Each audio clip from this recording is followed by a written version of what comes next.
Previously, Claire Bennett thought she was straight until one unforgettable night at the Looking Glass, where a mysterious magnetic woman kissed her like no one ever had. The next morning, Claire walked into her new job, only to discover that same woman is Vivien Sinclair, her powerful new boss. The game has just begun. Link to part 1 is in the description. Her eyes, when they met Claire's, were the cool, assessing blue of a gotcha. No warmth, no recognition, just the CEO. Claire perched on the edge of the visitor's chair, her back rigid, the folder clutched like a shield on her lap. "You wanted the Q3 timelines and segmentation data, Miss Sinclair?" Her voice sounded thin, strained. Vivien leaned back slightly in her imposing leather chair, steepling her fingers. The movement was fluid, controlled. "I did."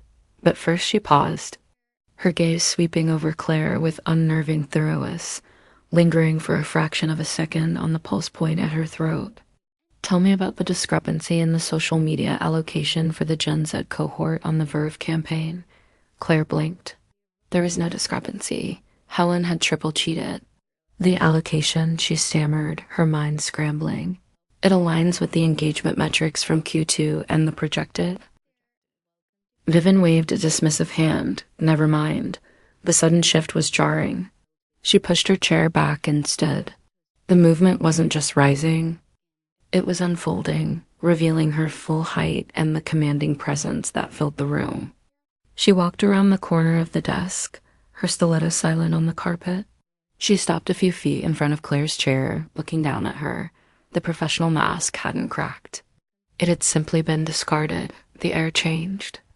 The lemon polish and leather scent was suddenly overwhelmed by the intimate warmth of Vivien's perfume. The same scent that clung to Claire's memories of the club hallway. The glacial blue of Vivien's eyes had darkened, swirling with an intensity that stripped away the pretense. Power still radiated from her, but it was a different kind now. Primal, magnetic, focused entirely on Claire. "Enough," Vivien murmured, her voice dropping to that low, husky register that vibrated straight through Claire's bones. It wasn't a command to stop talking about work. It was a command to stop pretending. Before Claire could react, could breathe, Vivien moved. It wasn't the slow, predatory stalk of the cubicle. It was decisive, swift, and utterly certain. One hand closed firmly around Claire's wrist, pulling her up from the chair with surprising strength. The folder clattered, forgotten, to the carpet. The other hand slid behind Claire's neck, fingers tangling instantly in the hair at her nape. Tilting her head back, Vivien's body pressed flush against hers, eliminating any space, any doubt. And then Vivien's mouth was on hers. It wasn't like the club that had been acclaiming, a collision of heat and discovery. This was a reclamation, deeper, hungrier, infused with the weeks of suppressed tension, the stolen glances, the electric brushes of contact. Vivien's lips were demanding, her tongue seeking immediate entry, tasting, conquering. The kiss was a live wire, sending shock waves of pure, unadulterated desire through Claire. The taste, whiskey replaced by mint, but the underlying essence uniquely Vivien, was intoxicating. The feel of Vivien's body, strong and unyielding against her own. The possessive grip on her neck, the hand still locked around her wrist. It was overwhelming, terrifying, and utterly exhilarating. Claire melted into it. Resistance was impossible, unthinkable. Her hands, freed when Vivien released her wrist, flew up of their own volition, gripping the lapels of Vivien's expensive suit jacket, anchoring herself as the world tilted. She kissed back with a fervor that surprised even herself. Meeting Vivien's hunger with her own pent-up desperation, a low moan escaped her, swallowed by Vivien's mouth. The office, the city view, the CEO title, it all dissolved into the heat and pressure and desperate need of the kiss. Vivien broke at first, pulling back just enough to rest her forehead against Claire's, their breaths mingling and ragged, synchronized.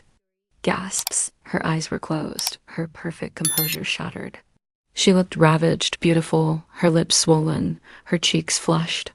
Claire could feel the rapid thud of Vivien's heart against her own chest. "God, Claire," Vivien breathed, the words. Roar, stripped bare. Her hand slid from Claire's neck to cup her cheek, her thumb tracing the curve of her kiss-swollen bottom lip. "I've been trying so hard to behave." Her voice was thick with frustration and desire. "I'm very bad at it." Claire trembled, her legs weak, held up only by Vivien's proximity and the grip she still had on her jacket.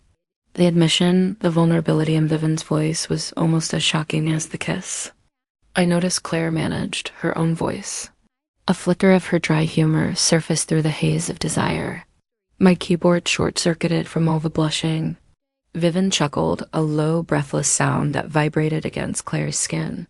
She opened her eyes, their blue depths still dark with heat, but soft now, filled with a warmth Claire hadn't seen since the club. "You have no idea," Vivien murmured, her thumb still stroking Claire's lip. "The restraint it took not to do this the moment you walked into that conference room, or every single time I walked past your cubicle." The confession sent another jolt through Claire. The constant awareness, the deliberate proximity, it hadn't just been a game. It had been torture. "Why?" Claire whispered, the question escaping before she could stop it. "Why me? Why this?" She gestured vaguely between them, encompassing the office, the power imbalance, the sheer insanity of it. Vivien's gaze held hers intense and sincere. "Because you're unexpected," she said softly. "Because you walked into that club looking like a startled thorn, and then kissed me back like a force of nature. Because you blush when I drop a pen and then look me in the eye and tell me you're being hunted." A small, genuine smile touched her lips. "Because I haven't been able to stop thinking about you, not for a single damn second since that hallway." The raw honesty undid Claire. The fear, the professional terror momentarily receded.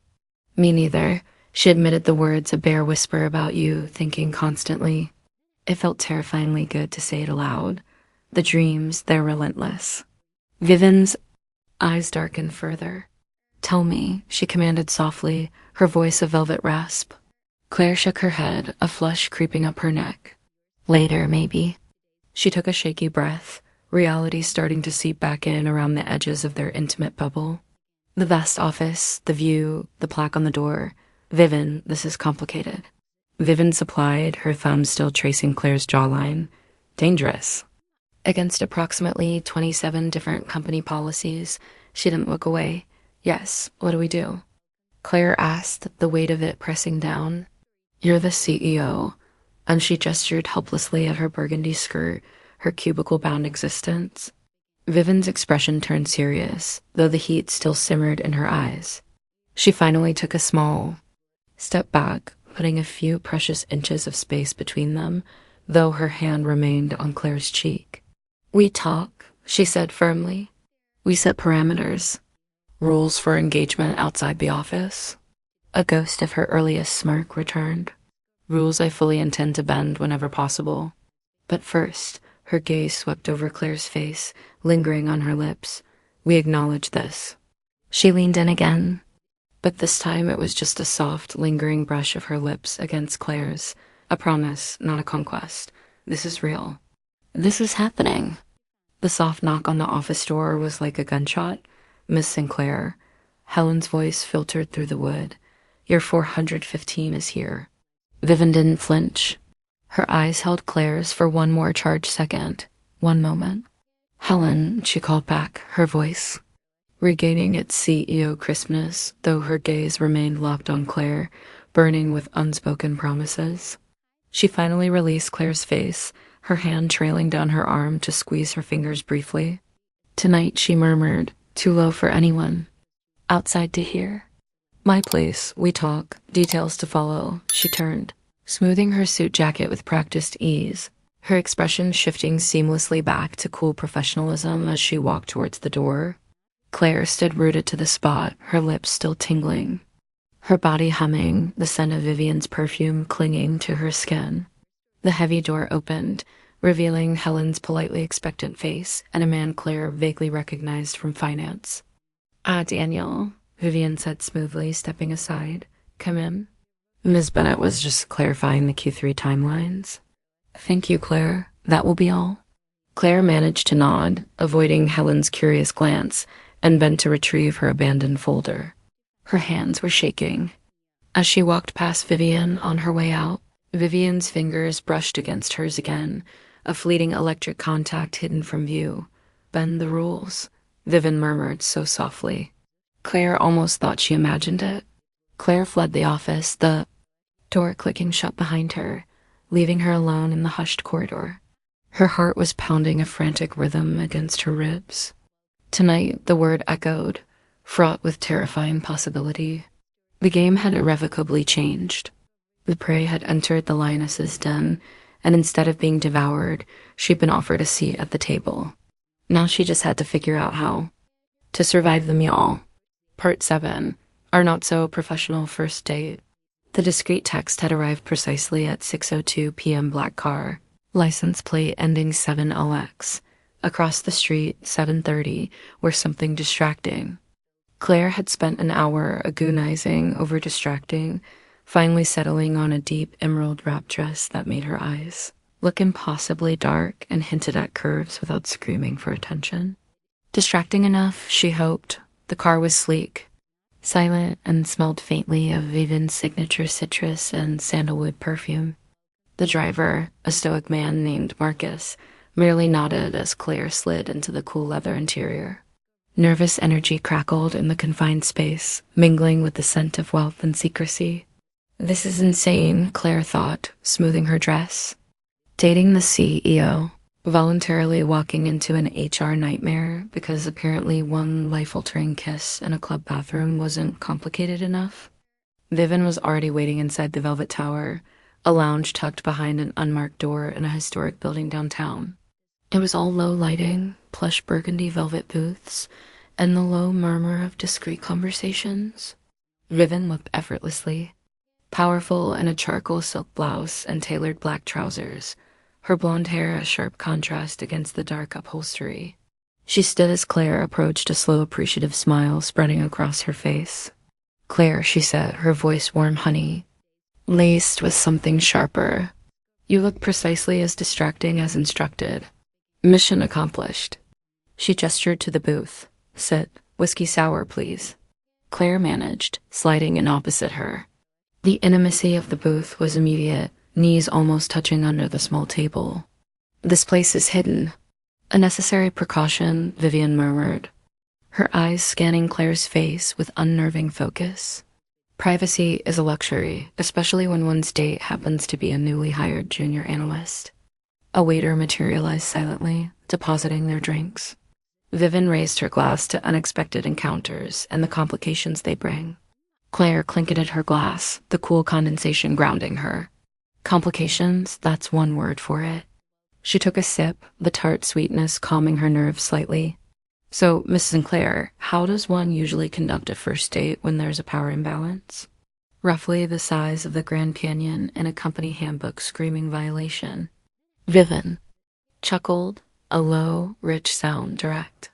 "I like it usually with honesty and the understanding that this," she gestured between them, "is entirely consensual and exists outside the office walls to the best of our ability. My position requires discretion. Yours requires caution. We navigate it together, or we stop now." Her gaze was steady, offering a genuine out. Claire met her eyes. The memory of Vivien's lips, the feel of her hands. The sheer magnetism that made her forget her own name in the club hallway flooded back. Stopping wasn't an option. Navigating sounds preferable. Honesty sounds terrifying, but preferable. Good. Vivien relaxed infinitesimally. "Then let's be terrifyingly honest. Tell me about Claire Bennett." Beyond the stammering at the bar and the impressive cubicle-based survival skills, and so over perfectly seared scallops and a bottle of crisp Sauvignon Blanc, Claire talked. She talked about her small-town upbringing, her dry humor forged as armor against awkwardness, her close-knit group of friends who dragged her kicking and internally screaming into self-discovery. She confessed the sheer bewildering relief of finally understanding why relationships with men had always felt like performing in a play where she'd forgotten her lines. "It wasn't dislike," she explained, swirling her wine. "More like perpetual disconnect, like trying to tune a radio to a station that just wasn't broadcasting. I kept thinking I was broken." Then Kate Blanchett and Carol happened. She trailed off, Laughing self-consciously, Vivien leaned forward, captivated. And the club that night, terrifying, exhilarating, like jumping off a cliff wearing a parachute, I wasn't entirely sure would open. Clare met her gaze. Then you appeared like a very elegant, very intimidating safety net. Or maybe the cliff itself. I wasn't sure. Vivien's smile softened, and the restroom hallway was at the parachute opening or just free fall. Clare felt a blush creep up her neck. Definitely free fall, the exhilarating stomach dropping kind. I spent the next morning convinced I'd hallucinated the entire thing until I walked into the conference room. Vivien laughed. A genuine warm sound that transformed her face. The look on your face, priceless utter deer in headlights meets. Did I leave the stove on? I nearly choked on my own coffee. She grew serious again. And since then, the cubicle games, the tension maddening, Clare admitted, her voice dropping and thrilling. You have a terrifying talent for making dropping a pen look like a declaration of war or something far more interesting. My coworkers think I have a permanent sunburn whenever you walk by. Vivien's eyes darkened with satisfaction. Good. She reached across the small table slowly, deliberately. Her fingertips brushed the back of Clare's hand, resting beside her wine glass. The contact sent an electric jolt up Clare's arm. And this is this maddening. Clare's breath hitched. Yes. She turned her hand slightly, palm up. Vivien's fingers slid against hers, intertwining. They held hands openly on the table for a moment, a bold statement in the dim light before Vivien smoothly slid their joined. Hands beneath the tablecloth, hidden in the intimate shadows of the booth. The warmth of Vivien's palm against hers. The subtle stroke of her thumb across Clare's knuckles was both a comfort and an exquisite torment. They talked about Vivien's world, too. The pressures of the CEO role, the loneliness that sometimes came. With command, her own journey, which involved less confusion, but its own share of societal hurdles and carefully curated privacy.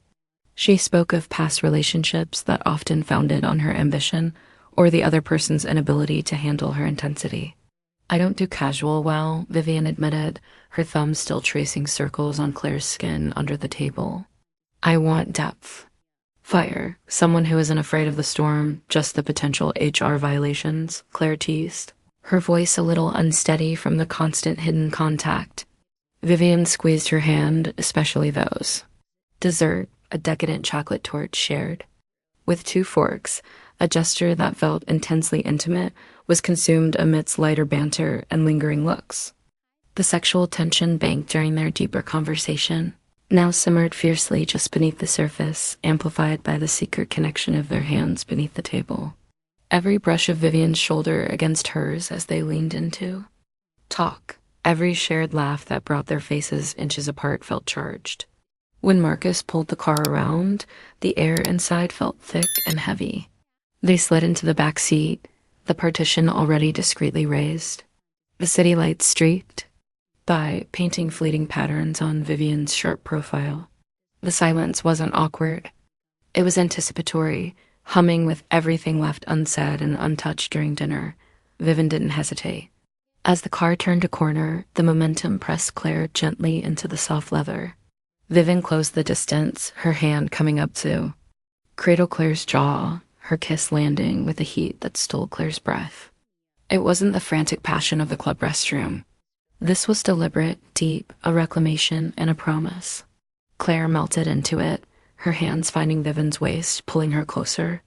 The taste of dark chocolate and wine mingled, the scent of Vivien's perfume enveloping her, the smooth leather cool against her back, while Vivien's body was warm and insistent against her front.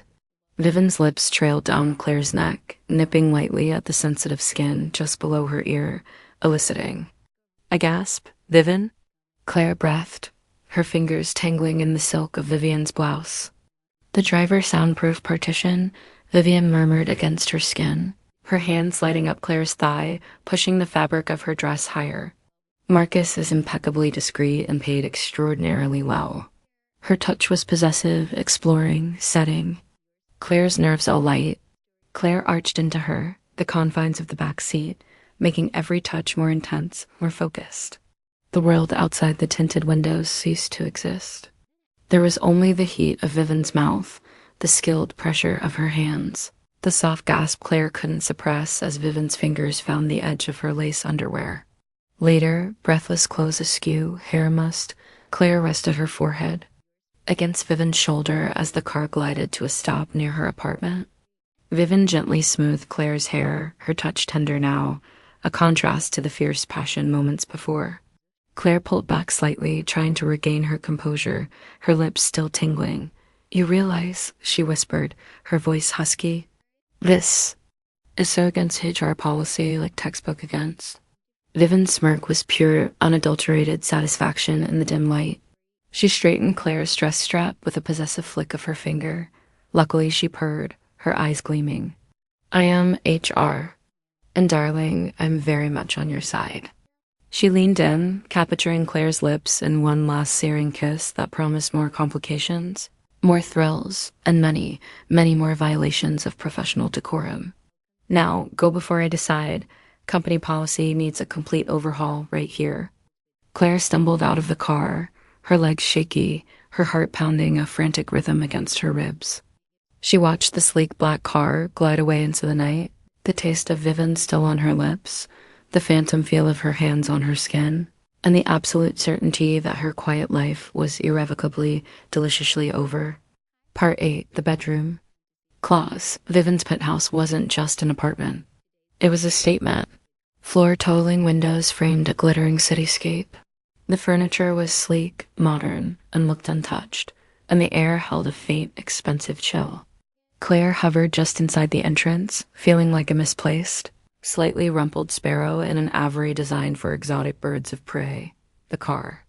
Ride over had been a blur of heated silence and lingering touches. The memory of Vivien's hands on her skin beneath the tablecloth and in the back seat set her nerves alight all over again. Vivien, however, seemed completely at ease. She kicked off her heels with a sigh of relief that was almost startlingly human. The sharp CEO was momentarily replaced by a woman coming home. "Make yourself comfortable," she said, her voice softer now. Less boardroom, more boudoir. She gestured toward the spacious living area. "Drink? I have an excellent cognac. Or maybe something lighter." "Water, please," Clare managed, her voice thin in the cavernous room. "Just water." Her eyes flickered around, taking in the minimalist art, the flawless surfaces. "Do you actually live here? It looks like a very upscale hotel suite." Vivien laughed quietly, moving toward a discreet wet bar. "It serves its purpose. Privacy. Security, a view that reminds me why I endure the headaches." She poured 2 glasses of sparkling water, adding a slice of lime to Clare's.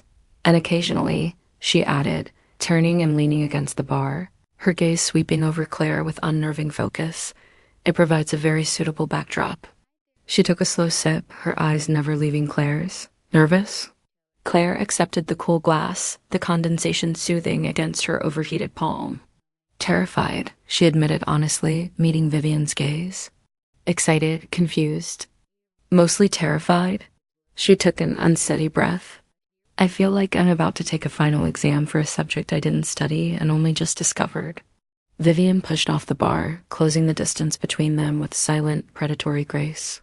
She stopped inches away, the scent of her. Perfume, citrus, sandalwood, something uniquely her wrapping around Clare. "There are no exams here." "Clare," she murmured, her voice a low vibration that resonated deep in Clare's chest. "No expectations beyond what you choose to give, no pressure." Her hand lifted, fingertips brushing a stray strand of hair from Clare's forehead. The touch was feather-light, yet it sent a jolt through her. "Just us tonight." "Clare," searched Vivien's eyes, looking for any hint of condescension or impatience, and found only warmth and a focused, smoldering desire that mirrored her own.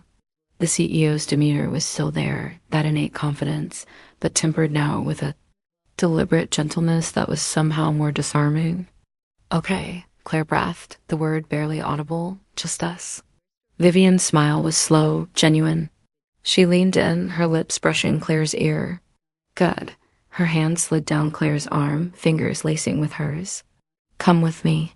She led Claire not toward the vast living area, but down a softly lit hallway. The master suite was another world, still minimalist, still lavishly expensive, but warmer. Plush carpet underfoot, heavy curtains partly drawn against the city lights. A bed that looked enormous and inviting. The air here held a faint trace of Vivien's perfume, more intimate now. Vivien stopped beside the bed, turning to face Claire. The playful flirtation, the office tension, the backseat urgency, all of it fell away, replaced by a profound stillness. Vivien cupped Claire's face in both hands, her thumb stroking her. "Cheekbone, you are stunning," she whispered. The words carried unmistakable sincerity, utterly captivating. "From the moment you stammered at me in that club, I knew." Claire's breath caught. The intensity of Vivien's gaze, the raw admiration, chased away some of the fear, replacing it with a trembling wave of desire. "Knew what?" "That I was in trouble," Vivien confessed, a faint smile touching her lips. She leaned in, her lips meeting Claire's in a kiss that was achingly tender. It was an exploration, a reassurance, devoid of the frantic heat from before, but burning with a deeper promise. Claire melted into it, her hands tentatively rising to rest on Vivien's waist, feeling the warm silk of her blouse, the firm muscle. Beneath, Vivien deepened the kiss slowly, patiently, her tongue tracing the seam of Claire's lips until they parted with a soft sigh. The taste of her cognac and lime in Vivien was intoxicating. Claire's fingers fumbled slightly with the buttons of Vivien's blouse, clumsy with nerves and rising need. Vivien didn't rush her, just continued kissing her, her own hands moving to the tie of Claire's wrap dress. The layers fell away slowly, a dance of revealing skin and shared breath. Claire gasped as Vivien's lips trailed down her neck, across her collarbone, worshipping newly exposed skin with a reverence that made Claire's knees weak. Every touch was deliberate, a study in eliciting sensation. Vivien explored the curve of Claire's shoulder, the dip of her waist, the swell of her hip, her touch both possessive and adoring. When Vivien's lips finally closed over her peaked nipple, Claire cried out, her fingers tangling in Vivien's hair. "Vivien!" Vivien murmured against her skin, her hand sliding down Claire's stomach. "Just feel." Her touch was insistent yet unhurried, finding the core of Claire's heat with unerring accuracy.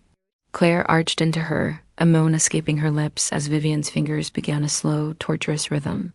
The world narrowed to the slide of skin, the scent of arousal, the sound of their mingled breaths, and the devastating skill of Vivien's touch. Claire felt herself unraveling, the coil of tension winding impossibly tight before shattering in a wave of pure, blinding pleasure that left her gasping, clinging to Vivien as if she were the only solid thing in a spinning universe. As the aftershocks trembled through her, Vivien held her close, murmuring soft, indistinct words against her hair. Claire buried her face in the crook of Vivien's neck, breathing in her scent, her heart hammering against her ribs. "Oh my God," she whispered, her voice ragged. "That was just the beginning," Vivien promised, her own voice thick with desire. She gently guided Claire down onto the impossibly soft sheets. Claire watched, mesmerized, as Vivien finished. Undressing, her body a study in elegant strength and feminine curves in the dim light. The CEO aura was gone entirely. This was simply Vivien, powerful and breathtakingly beautiful in her nakedness. Claire felt a surge of boldness pouring from pleasure and the intimate darkness. She reached out, her fingers tracing the defined line of Vivien's abdomen. "My turn," she whispered, her voice gaining strength. Vivien's eyes darkened, a low hum of approval escaping her lips. "By all means." Claire's exploration was hesitant at first, fueled by curiosity and a fierce desire to return the pleasure she'd been given. She traced the swell of Vivien's breasts, learning the weight and feel, her thumb brushing a taut nipple, delighting in the sharp intake of breath it elicited. She kissed her way down Vivien's stomach, her lips learning the landscape of muscle and soft skin. When she finally tasted Vivien, it was with a mixture of awe and determination. Vivien's gasp turned into a low moan, her hand coming to rest gently on Claire's head, fingers threading through her dark hair, not guiding, just anchoring. Claire learned quickly, finding a rhythm, listening to the subtle shifts in Vivien's breathing, the tightening of her muscles, the soft cries that grew less restrained. It was empowering, this ability to unravel the formidable Vivien Sinclair. When Vivien finally came, it was with a shuddering cry, her body arching off the bed, her hand tightening almost painfully in Claire's hair before relaxing into trembling aftershocks. Later, tangled in the sheets, limbs entwined, the city lights, painting patterns on the ceiling, Claire felt a profound sense of peace mixed with exhilaration. Vivien lay on her side, propped on an elbow, tracing idle patterns on Claire's bare shoulder. Her expression was soft, almost wondering. "You," Vivien said, her voice husky with spent passion and something deeper, "are full of surprises, Clare Bennett." Claire turned her head, meeting Vivien's gaze. A slow, satisfied smile spread across her face, and she quipped, her dry humor resurfacing. Now that the intensity had ebbed, very little upper body strength. "Seriously, how do you stay so sculpted? Is it pure terror of disappointing shareholders?" Vivien laughed, a rich, genuine sound that vibrated through the mattress. She leaned down and kissed Claire slow and deep. "It's his terror of disappointing you." "No, apparently," she murmured against her lips. "And maybe a very expensive personal trainer." She settled back, pulling Claire closer so her head rested on Vivien's shoulder. "But mostly it's seeing the look on your face when I walk into a room." Claire snuggled closer. The warmth of Vivien's skin, the steady beat of her heart beneath her ear, the lingering scent of their lovemaking, it all felt surreal and utterly right. The nervousness was gone, replaced by a quiet confidence, a sense of belonging in this moment, in this woman's arms. Her journey of self-discovery had led her here to Vivien Sinclair's bed. And for the first time, Clare Bennett didn't feel like she was faking it. She felt found. And as Vivien's fingers gently stroked her hair, lulling her towards sleep, Claire knew with absolute certainty things hadn't just gotten interesting, they had become everything. Part 9. Office Whispers and Late Nights.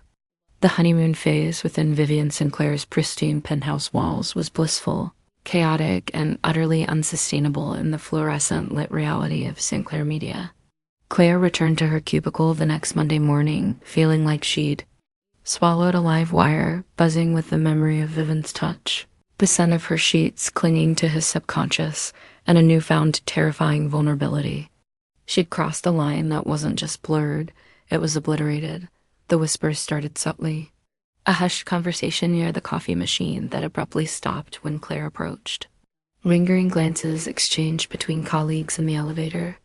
An unusual, almost deferential politeness from Helen from accounts payable, who usually just grunted. Claire tried to channel Vivien's effortless nonulence.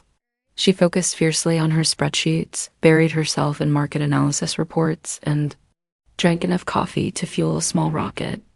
But the awareness was a constant hum beneath her skin. They know, or they suspect, or they just think they look weirdly happy. Her internal monologue was a frantic ping-pong match between panic and a strange, defiant pride. The first real test came. During the weekly departmental briefing, Vivien swept into the conference room, radiating her usual CEO aura of controlled power. Her gaze swept the room, professional, assessing, until it landed on Claire. It wasn't a lingering look, not overtly.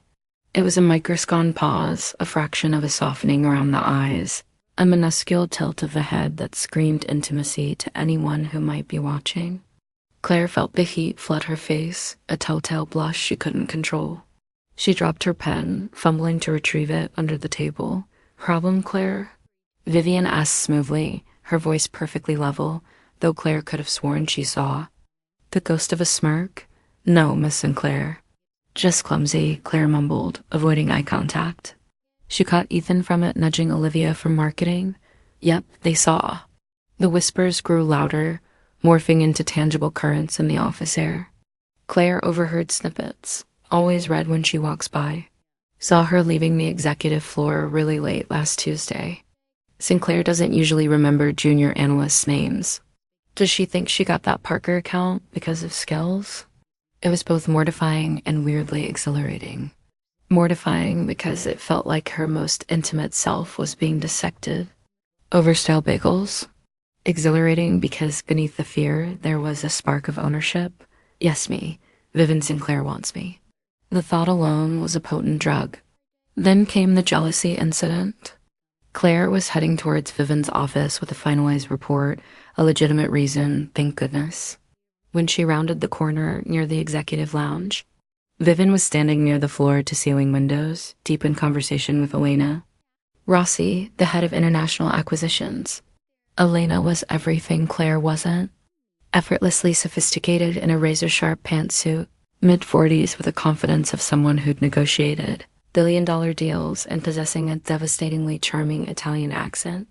She was also leaning just a little too close to Vivien, laughing at something Vivien said, her hand resting lightly on Vivien's forearm.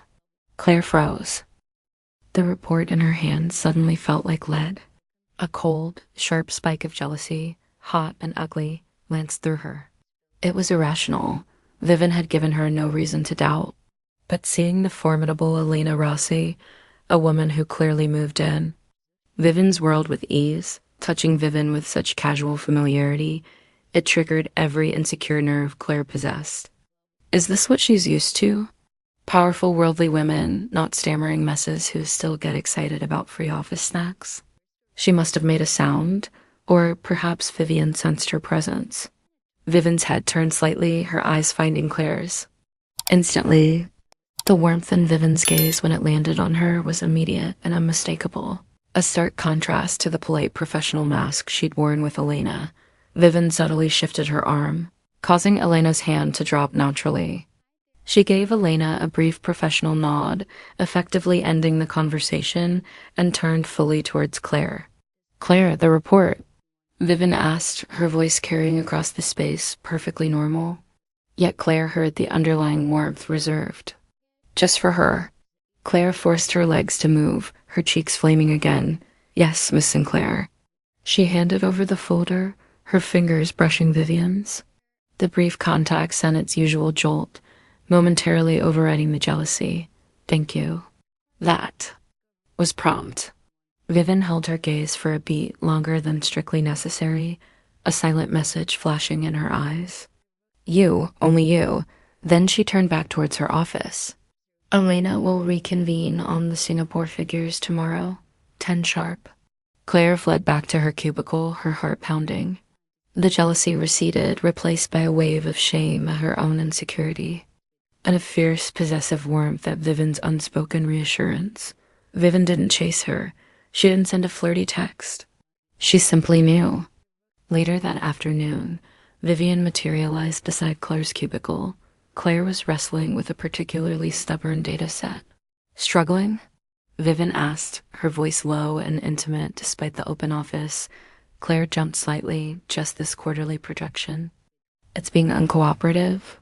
Vivien leaned in ostensibly to look at the screen. Her shoulder pressed lightly against Clare's, her perfume enveloping her. Clare's breath hitched. Vivien's hand rested casually on the back of Clare's chair, her fingers just brushing the nape of Clare's neck. It was a masterclass in subtle public intimacy.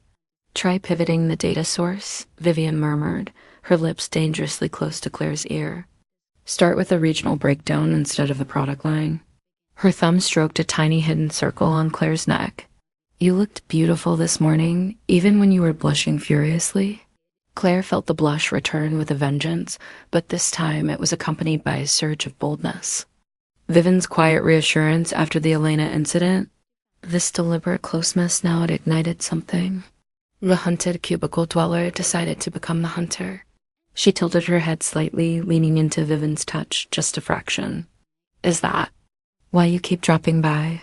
Clare whispered, her eyes fixed on her screen, a small, daring smile playing on her lips. To offer technical support, Vivien's fingers stilled for a second, then resumed their gentle stroke. The air crackled. "Perhaps I just enjoy the view from this angle," Vivien countered, her voice dropping another octave. Clare took a breath, channeling the confidence she'd found in Vivien's bed. She swiveled her chair slightly, just enough to look up at Vivien through her lashes. Her hand reached out, ostensibly to point at something on the screen, but her fingers brushed deliberately against the back of Vivien's hand where it rested on the chair. Need help finding your pen again?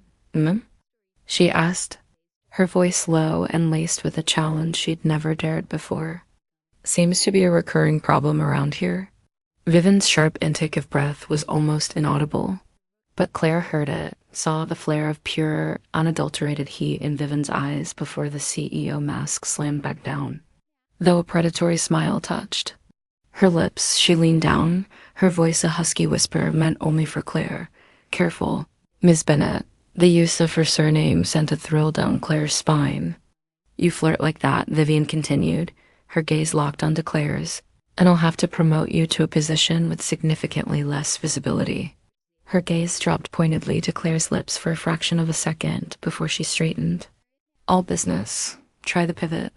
Let me know if it resolves the issue. And she walked away, leaving Clare trembling, exhilarated, and utterly victorious.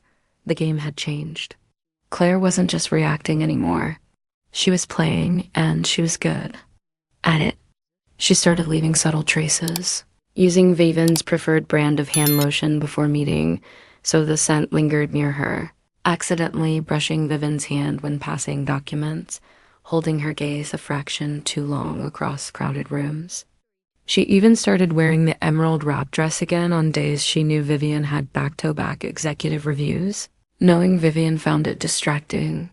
The late nights became another charged arena. A server crash one evening stranded Clare and the IT team, including Ethan. Vivien appeared around 9:00 p.m., ostensibly, to check on the crisis resolution. She moved with efficient authority, directing resources, her presence calming the panicked texts. But her gaze kept finding Clare, tired but focused at her terminal. When the crisis was finally averted near midnight, Vivien dismissed the team. With thanks, Clare, a moment, Vivien called as everyone shuffled out. Clare approached, exhaustion warring with a familiar hum of tension that always surrounded Vivien. Vivien waited until the last person left the bullpen. Then, in the relative privacy of the dimly lit office, she reached out and gently tucked a stray strand of hair behind Clare's ear. You handled that well, she murmured, her thumb grazing Clare's cheekbone. Exhausted? Completely, Clare admitted, leaning unconsciously into the touch. Vivien's hand lingered, her gaze intense. Go. Home, get some sleep. The order was soft, laced with concern. I have a few things to finish, but her eyes said something else entirely. I wish you were coming home with me. Only if you promise not to work too late. Clare counted, a sleepy smile touching her lips. She dared to reach out and briefly straighten. Vivien's already immaculate lapel. The company needs its CEO functional tomorrow. Vivien captured her hand for a brief electric second, pressing a kiss to Clare's knuckles before releasing it. Julie noted, now go. Walking out into the cool night air, Clare felt a profound sense of belonging. The whispers were still there, the potential fallout still a shadow on the horizon, but she was no longer afraid of them. She was Vivien Sinclair's, and Vivien Sinclair was hers. They were navigating the minefield together, playing their own delicious, dangerous game. And Clare Bennett, the newly out, formerly flustered junior analyst, was finally starting to believe she could not only survive in Vivien's world, but thrive in it. The thrill of the chase, once one-sided, was now a shared, electrifying dance. And Clare was learning the steps. Part 10.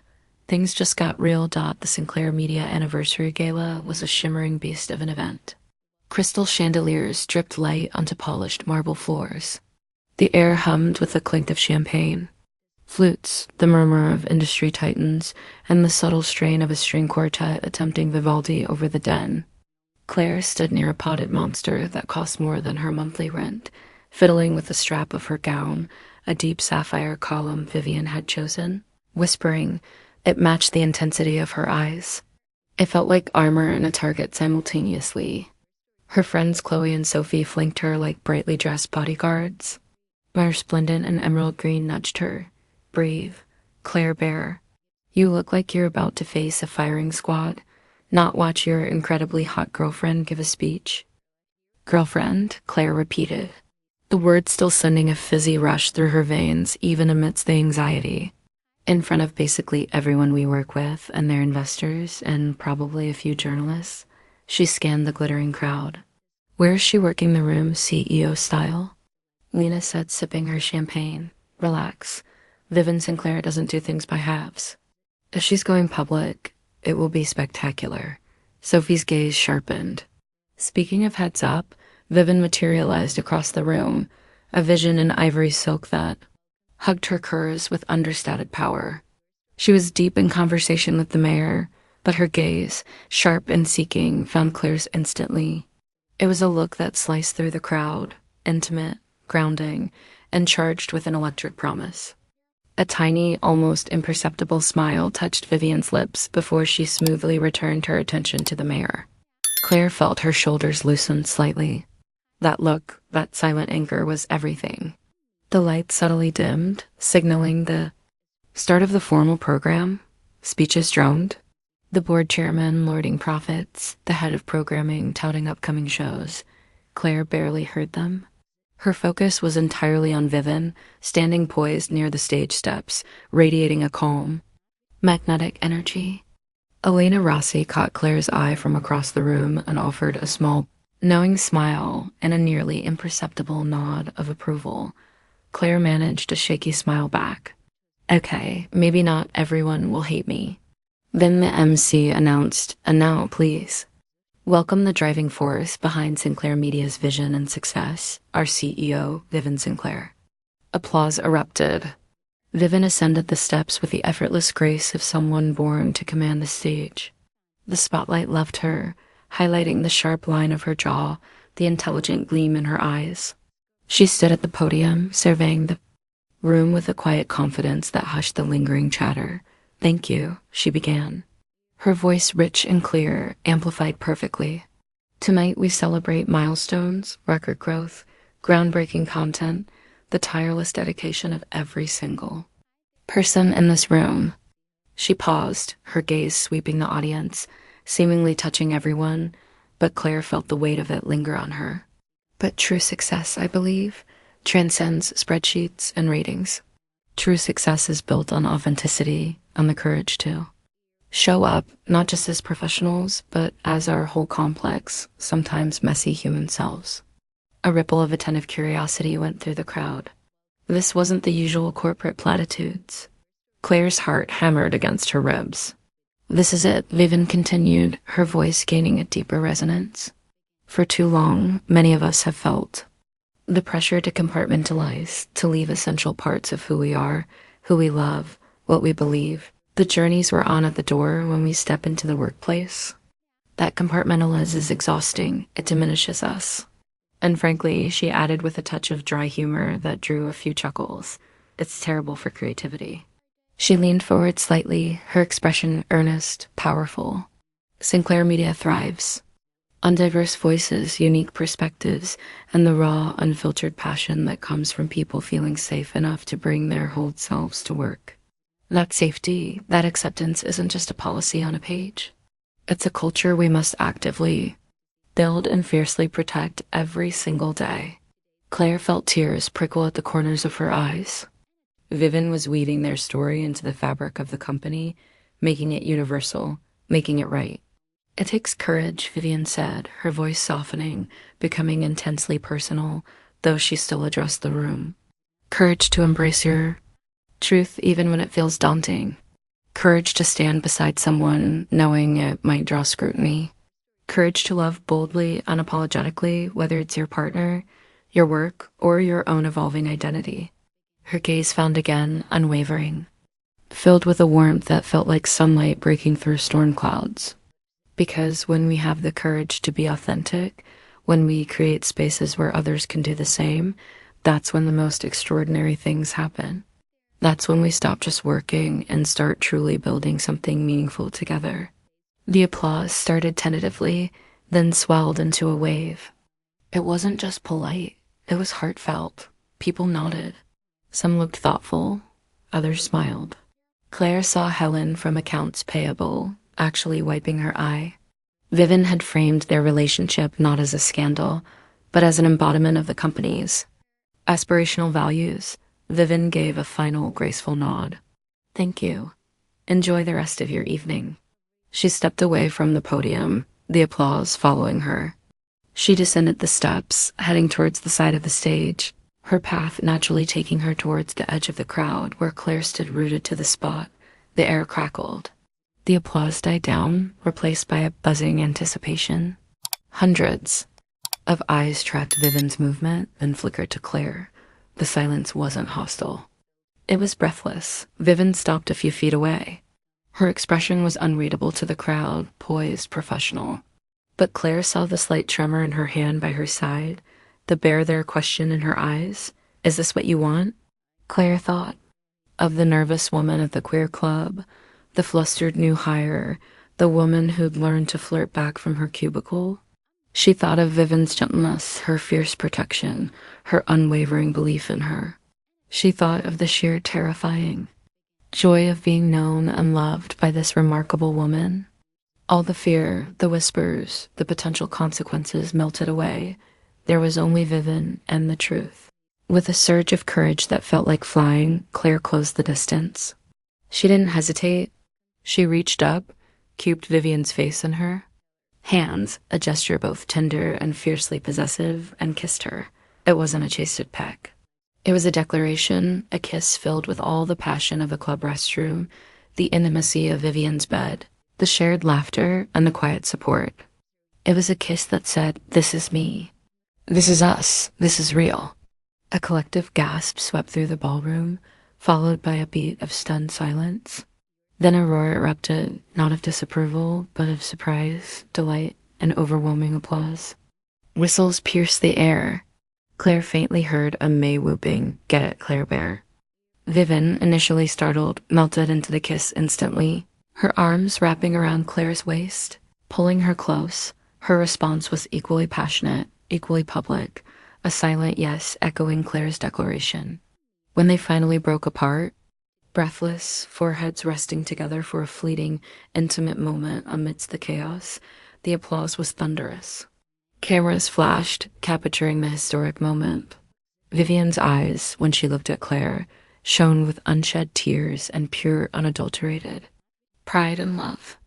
She kept one arm firmly around Clare's waist, turning them slightly to face the cheering crowd, a united front. Clare, flushed but radiant, her heart pounding with exhilaration rather than fear, leaned into Vivien's side, beaming. The crowd surged forward, a mix of colleagues offering congratulations, genuine smiles, and curious onlookers. Clare fielded handshakes and well wishes, Vivien's steady presence beside her an anchor. At one point, Elena Rossi approached. She didn't offer platitudes. Instead, she extended her hand to Clare, a genuine smile on her face. "Brava, Clare," she said simply, her accent thick. "You have remarkable courage and excellent taste." She winked at Vivien before melting back into the crowd. Later, amidst the lingering celebration, they found a moment of semi-privacy near the coat check. Vivien pulled Clare close, her hand resting on the small of Clare's back beneath the sapphire silk. "Well, Miss Bennet," Vivien murmured, her voice thick with emotion and amusement, her thumb tracing circles on Clare's spine. "That was certainly one way to handle the quarterly announcement," Clare laughed, the sound light and free. Leaning into Vivien's touch seemed more efficient than an email blast. She looked up at Vivien, her eyes sparkling. "So, about that benefits package you mentioned earlier? Now that things are official." Vivien's smirk was pure, unadulterated satisfaction. She leaned down, her lips brushing Clare's ear, her voice a low, intimate promise that sent shivers down Clare's spine despite the warm room. "Full coverage, darling, comprehensive, especially," she added, her breath warm against Clare's skin. "Nights and weekends," and she pulled back slightly, her gaze holding Clare's with fierce warmth. "Unlimited access to the CEO's penthouse permanently." Clare grinned, looping her arms around Vivien's neck, not caring who saw. "Best benefits ever."